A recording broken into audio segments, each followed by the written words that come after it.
Paano kung sasabihin ko sa'yo na ang araw-araw mong pagkain ng sangkatutak na healthy kamote at oats ang mismong dahilan kung bakit ka tumataba? Marami sa atin na nagsuswitch into complex carbs dahil akala natin dahil healthy siya ay unlimited na. But you're still gaining weight. At bakit?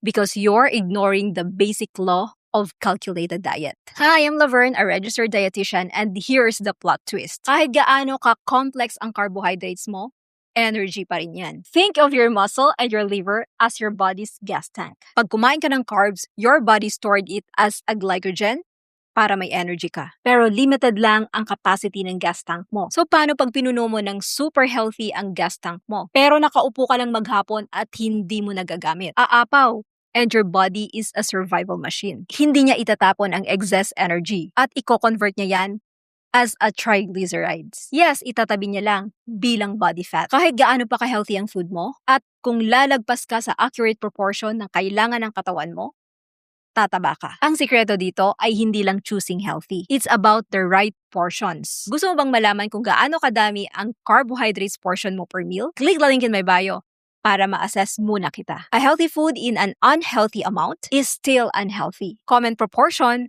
bago mo punuin ang plato mo bukas, isipin mo muna.